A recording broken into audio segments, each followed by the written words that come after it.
میں بڑی اہم بات کرنے لگا ہوں اور بڑی ذمہ داری سے کرنے لگا ہوں اور میں بڑی دلیری سے کرنے لگا ہوں۔ یہ بھی فاسد نظریہ ہے کہ نہ سنت پہ عمل کیا جائے، نہ شریعت پہ عمل کیا جائے، نہ نماز کی پابندی کی جائے، نہ حلال حرام کی تمیز کی جائے، اور ڈٹ کے کہا جائے کہ اللہ بڑا مہربان ہے معاف کر دے گا، ڈٹ کے کہا جائے کہ دوزخ میں تو کیا میرا سایہ نہ جائے گا۔ یہ بھی فاسد نظریہ ہے، فاسد۔ یہ بھی آپ لوگوں کو غلط رستے پہ ڈال رہے ہیں۔ جن کی شفاعت کی آپ بات کرتے ہیں ان کا حکم کیوں نہیں مانتے؟ اپنے بارے میں آپ یہ بات کریں نا کہ میرا بچہ بالکل نافرمان ہے، ایک بات بھی نہیں مانتا، لیکن میں سب سے زیادہ جائیداد اسے دوں گا۔ کریں بات آپ یہ، میرا بچہ بڑا نافرمان ہے، کچھ پڑھتا نہیں لکھتا نہیں پر مجھے بڑا لاڈلا ہے۔ کریں بات آپ۔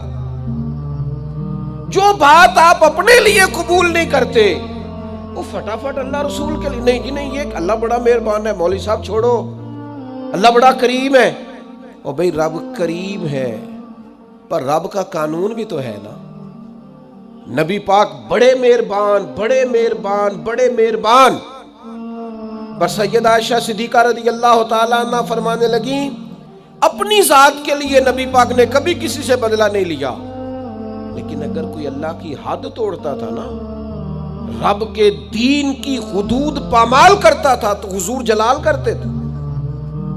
تو رحمت للعالمین نبی کو تو جلال آتا ہے جب اللہ کی نافرمانی ہو۔ اور یہاں لوگ کہہ رہے ہو چھوڑیں جی اللہ معاف کرنے والا ہے۔ نعت خواں آتا ہے وہ 2 منٹ لگاتا ہے، کہتا ہے تو جنتی۔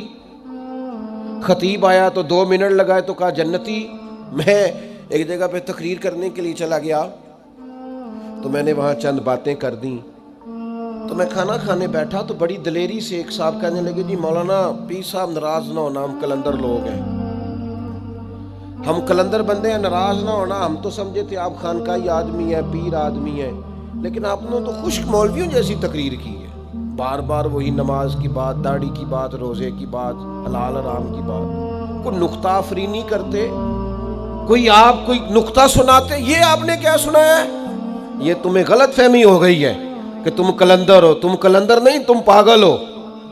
اگر کوئی اچھا ڈاکٹر ملے تو جا کے اپنے دماغ کا علاج کراؤ، اس لیے کہ قلندر اسے کہتے ہیں جو ذات محمد سے کھول کے عشق کیا کرتا ہے، اور عاشق تو مر جاتا ہے اس بات پر جو اس کا محبوب کہے، وہ تو مر جاتا ہے اس رستے پر جو ایک رستہ محبوب دکھا دے۔ تو قلندر ہے؟ میں تجھے بتاتا ہوں قلندر کا نام حسن بصری ہے، قلندر کا نام جنید بغدادی ہے، قلندر کا نام داؤد طائی ہے، قلندر کا نام سری سختی ہے، قلندر کا نام معروف کرخی ہے، قلندر کا نام مجدد الفسانی ہے، قلندر کا نام مہر علی ہے، قلندر کا نام جماعت علی ہے، قلندر کا نام محمد رضا بریلوی ہے۔ یہ قلندر ہے رسول اللہ صلی اللہ علیہ وسلم کے دین۔ ہم نے کیا مذاق بنایا ہوا ہے؟ فاسد نظریات آپ لوگوں میں پھیلا رہے ہیں، اور آپ چونکہ آپ کا مزاج ہے کہ آپ عمل نہیں کرنا چاہتے تو آپ لوگوں کو بھی گڑبڑ نظریہ دے رہے ہیں۔ قطعاً ایسی کسی چیز کی گنجائش نہیں ہے، یاد رکھنا۔ نبی پاک علیہ السلام تو ناراض ہو جاتے اگر اللہ کی حد توڑی جاتی، اور یہاں ڈھٹائی کے ساتھ دلیری کے ساتھ آپ حدود اللہ پامال کریں۔ یہ فاسد نظریات ہیں، یاد رکھنا، فاسد جو زمانے میں پھیلائے جاتے ہیں۔ مسند امام احمد بن حنبل میں حدیث ہے، نبی پاک علیہ السلام نے فرمایا وہ بندہ بیوقوف ہے جو ڈٹ کے اللہ کی نافرمانی کرے اور اللہ کی رحمت کی امید بھی رکھے۔ یہ تو بیوقوف آدمی کی علامت۔ تو میرے دوست عمل والی زندگی پہ آؤ، یہ فاسد نظریات جو ہیں ان سے نکل آؤ۔